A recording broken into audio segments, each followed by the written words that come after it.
Welcome to English Yogi, a channel completely dedicated to the students and learners of English language.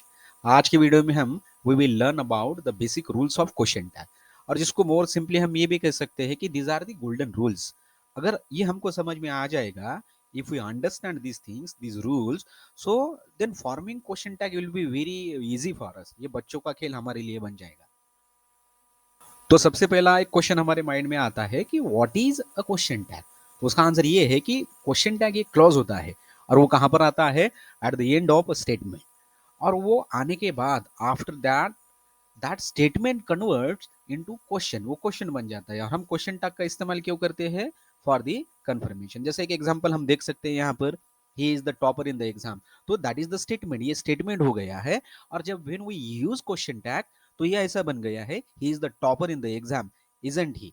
तो ये confirmation के लिए इस्तेमाल किया गया हुआ है। आफ्टर यूजिंग क्वेश्चन टैग वो जो स्टेटमेंट है वो इनटू क्वेश्चन बन जाता है। और वो क्वेश्चन टैग कहां पर आता है? So that comes at the end of a statement. तो सबसे पहला rule, how to form question tag, ये रूल है, दिस इज गोल्डन रूल। मतलब जब स्टेटमेंट अफर्मेटिव हो, मतलब सेंटेंस ये पॉजिटिव में हो, तो उस वक्त उसका क्वेश्चन टैग नेगेटिव में आता है। जैसा यहाँ पर हम देख सकते हैं, यू आर अ टीचर, तो that is the positive statement, that is the positive sentence. और उसका क्वेश्चन टैग यहाँ पर you can see aren't you, ये बन गया है। तो स्टेटमेंट जब पॉजिटिव हो तो उसका क्वेश्चन टैग नेगेटिव बन जाता है। So you are a teacher, aren't you. Second rule, that is also golden rule. तो ये है, जब स्टेटमेंट निगेटिव हो, निगेटिव मेन क्लॉज हो, तो उसका question tag it becomes affirmative question tag. जैसा हम देख सकते हैं यहाँ पर, you are not responsible, so this statement is a negative statement, negative sentence, और उसका क्वेश्चन टैग बिकम्स पॉजिटिव। तो जैसा यहाँ पर देख सकते हैं हम, यू आर नॉट रिस्पॉन्सिबल का क्वेश्चन टैग बन गया है are you. So negative statement, positive question tag, positive statement, negative question tag. So rule number third about forming question tag, ये related to negative question tag में आएगा। So what is the rule? We use contractive form. तो ये कॉन्ट्रैक्टिव form क्या है? तो ये कहाँ आता है? सबसे पहले हमको ये ध्यान में रखना है, जो स्टेटमेंट पॉजिटिव हो और उसका क्वेश्चन टैग जब निगेटिव बनता हो, तो उस वक्त हम कॉन्ट्रैक्टिव फॉर्म का इस्तेमाल करते हैं। और ये क्या होता है? Combining, it is a combination of two words. और वो किसके साथ इस्तेमाल किया जाता है? With an apostrophe. कुछ एग्जांपल्स हम देख सकते हैं in this slide. Are not का कॉन्ट्रैक्टेड फॉर्म हो गया आरंट, उसी तरह से इज नॉट का हो गया इजंट, वॉज नॉट का हो गया वॉजंट। तो इसी तरह से डू नॉट का हो गया डोंट, डज नॉट का हो गया डजंट। तो these are the contracted form. और हमको एक बात यहाँ पर जरूर ध्यान में रखना है कि एम आई का या एम नॉट का शॉर्ट फॉर्म, मतलब कॉन्ट्रैक्टेड फॉर्म आरंट आई ही होता है। So we have to remember this basic rule. So let's do some of exercise here. So पहला स्टेटमेंट देखो, he was not responsible, so this is the negative statement. और negative statement का positive question tag हो गया was he. Negative statement आएगा तो positive question tag बनेगा, and positive statement आएगा तो क्वेश्चन टैग उसका नेगेटिव बनेगा। ही वॉज रिस्पॉन्सिबल, ये पॉजिटिव स्टेटमेंट है और उसका क्वेश्चन टैग बन गया है wasn't he. So this is the negative.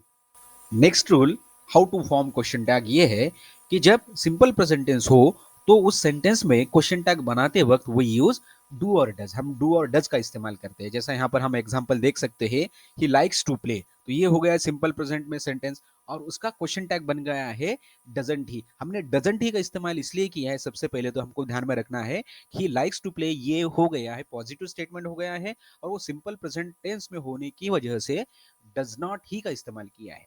Second example हम ये देख सकते हैं कि जब सिंपल पास्ट टेंस का हमको क्वेश्चन टैग बनाना है, तो उस वक्त वी यूज डिड। जैसा एग्जांपल यहां पर देखिए, you decided it, so that is the simple past tense और वो पॉजिटिव स्टेटमेंट में आएगा।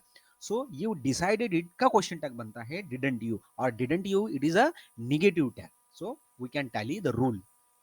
नेक्स्ट रूल आता है क्वेश्चन टैग का इंपरेटिव सेंटेंसेस के बारे में। और क्या बेसिक रूल है, दैट पॉजिटिव सेंटेंस हो, मतलब इंपरेटिव सेंटेंस पॉजिटिव हो या निगेटिव हो, इन दोनों ही सेंटेंस में हम क्वेश्चन टैग विल यू का ही इस्तेमाल करते हैं। जैसे एग्जांपल के तौर पर हम देख सकते हैं यहाँ पर, close the door, so that is the positive imperative sentence, हम उसका क्वेश्चन टैग ये बनाया है will you.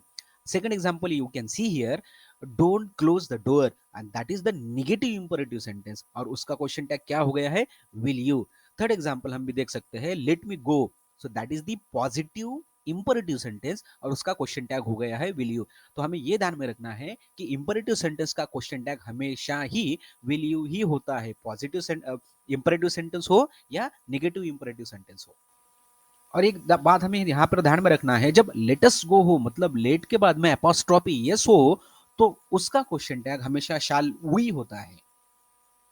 Some of the basic points tips that we have also needs to remember वो है, जब सेंटेंस प्रॉपर हो मतलब सेंटेंस में प्रॉपर और कॉमन नाउन हो एज अ सब्जेक्ट, तो उस प्रॉपर और कॉमन नाउन का क्वेश्चन टैग में प्रोनाउन बनता है। जैसा यहाँ पर एग्जांपल देखो, अरुण इज अ डॉक्टर, तो अरुण यहाँ पर हो गया है प्रॉपर नाउन और उसका क्वेश्चन टैग में बन गया है ही, इजंट ही। तो इसका टोटल आंसर हो गया Arun is a doctor, isn't he. we can see again the next one, that or this becomes it। मतलब स्टेटमेंट में अगर that और this सब्जेक्ट की जगह पर आए तो जब उसका क्वेश्चन टैग बनता है तो उस वक्त that and this it बन जाता है। जैसा यहाँ पर देखो हमने this was not my fault, तो this आ गया है, क्वेश्चन टैग में उसका हमने क्या बना दिया है, it बना दिया है और उसका आंसर ये हो गया this was not my fault। तो ये नेगेटिव सेंटेंस की वजह से उसका क्वेश्चन टैग हमेशा पॉजिटिव बन गया है, इसलिए हमने was का इस्तेमाल किया है और this becomes it in the question tag. उसी तरह से दिस एंड दोज ये अगर स्टेटमेंट में हो सब्जेक्ट की जगह पर हो तो वो बन जाते हैं दे बिकम दे। जैसा एग्जांपल के तौर पर हम देख सकते हैं यहाँ पर दोज आर माय फ्रेंड्स, तो यहाँ ये दोज बन गया है they in the question tag. जब सेंटेंस में never, nothing, hardly, seldom, no, little, nobody, no one अगर ये वर्ड्स हो तो ये वर्ड्स का मीनिंग इटसेल्फ इन नेगेटिव, ये नेगेटिव में आता है।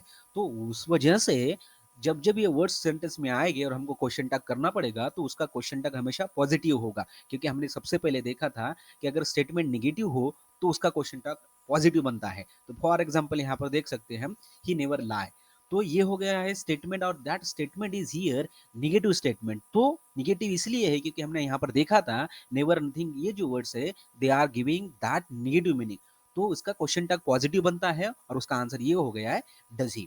उसी तरह से सेकंड रूल है, नेक्स्ट रूल है have to and has to.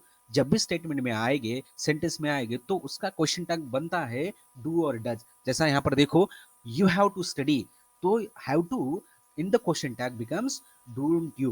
Here the third we can say the rule is that everything and nothing becomes it in the question tag। देखो एग्जांपल के तौर पर everything is right, तो इसका question tag बन गया है isn't he, तो एवरीथिंग का बन गया है इट और that statement is in positive statement, तो उसका क्वेश्चन टैग बन गया है नेगेटिव। अगर हमने जो कुछ अभी तक देखा है आपको अगर समझ में आ गया है so you try to solve this all questions and form a question tag of that particular sentences। So thank you for watching this video. If you like this, so please share and subscribe the channel.